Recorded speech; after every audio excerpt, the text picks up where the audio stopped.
All right, what's going on? Long time no video. Trying to do better this year, 2024. I'm gonna be more consistent. Well, I wanted to jump on and talk about this guy. Got myself a Leica M11. Finally made the plunge. There's that guy. Made the plunge. Got it in the silver. Love this camera. I've had it about 6 months now. Really love this camera. Love using it. Love the whole experience of this camera. I know it's very cliche. I just want to jump on. Seen tons of stuff about Leicas, the Leica M11, the Leica M10, the Rangefinder experience.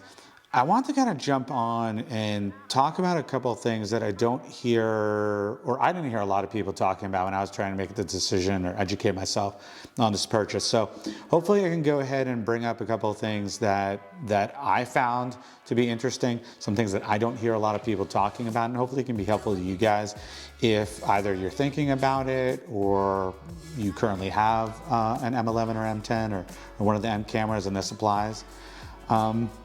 One of the things that really kind of bigger thing, I've heard a couple people talking about it, but yes, this is a rangefinder. Yes, it's all manual focus. If you're listening to this, I'm sure you're well aware of that.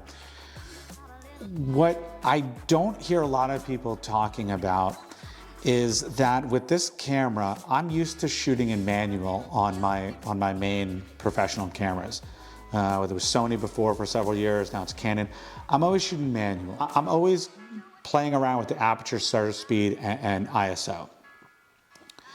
With this camera, I pretty much set everything to automatic, with some exceptions. You know, if I've got extreme situations where I kind of want to just dial in, I do that. You know, I'll go ahead and mess around with, you know what, I want to keep the ISO at 64. If I'm shooting outside, I'll probably just leave that at 64 and I'll set it and just pop the pin and just drop it back in over there.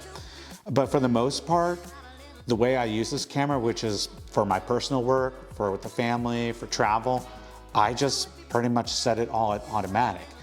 Now, I can't do that, or I never felt comfortable doing that with the Sonys or Canons, and this is what I don't feel a lot of people are talking about, because the noise would creep up. And I know the cameras are really great. You can really jack that the ISO up quite a bit and really not get a whole lot of noise.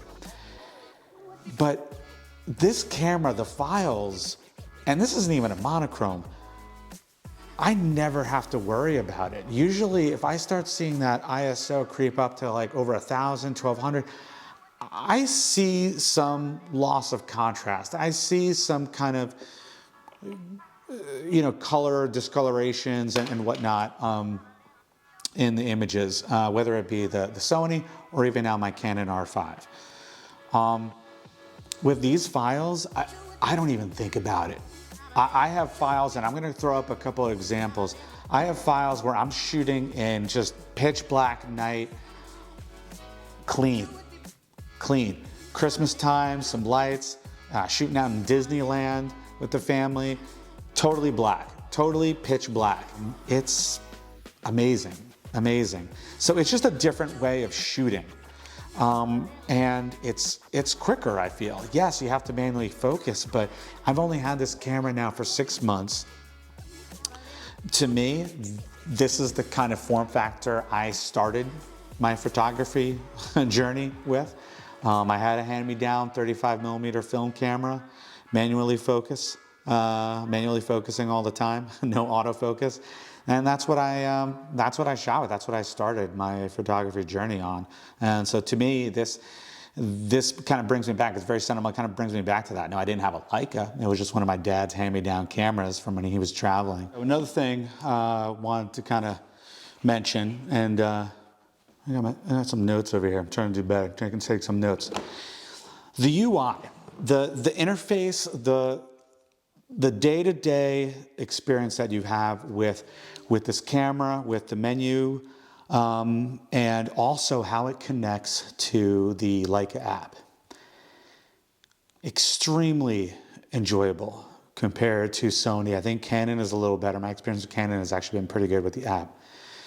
And again, my experience with Sony was with the old Image Edge app, so they may be better now. I'm not trying to love all those companies. But like for such a small company, it's next level. I don't have any issues connecting this thing. A lot of times I'll just go ahead and open up the Leica app, pick my pictures and download them straight from here. It connects seamlessly, no problem, all the time, never had any issues.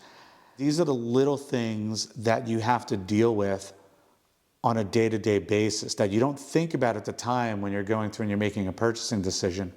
But when you actually start living with it and using the camera and downloading the files, it's just so enjoyable. It's just really, really fun. You know, the experience I have with this, it helps differentiate it from my normal professional workflow. A couple of people talked about freezings. I was concerned about the freezings, about the camera just freezing up on me.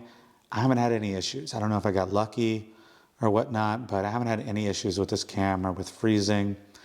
Not anything more than any other camera. Every camera I have, every once in a while, you gotta go ahead and reset it. But with this one, I haven't really had any issues. I think it kind of froze on me and turned it off, took out the battery, put it back in, and I think that happened to me 2 or 3 times. But again, it's not anything that ever stopped me from getting a shot, fortunately, or interrupted a shoot. I'm using this 50mm Summilux, and I'm using this as my prime, as my 50mm prime, and that's my favorite focal length lately. So I will go ahead and I will bring the Canon R5 with the 70-200, and I'll have the 50mm on here, and I will get those nice, beautiful portrait shots, wide open, and it's great. I do like shooting with motion. So I like getting those poses in with the poses, and I like moving quick, and I like having my models constantly moving. So yeah, for the most of my work, it's always going to be a traditional mirrorless, full frame with autofocus camera. That's not going away. But I do like breaking this out and getting a couple of shots that are different and that aesthetically look different from most of the other shots. I didn't want to make this a long video. Just wanted to kind of maybe point out a couple of things that I don't really hear a lot of people talking about. Yeah, I mean, yeah, here I am. I can't even keep my hands off of this thing. I love this camera. Yeah. I don't know. That's all I got. That's it. Yeah.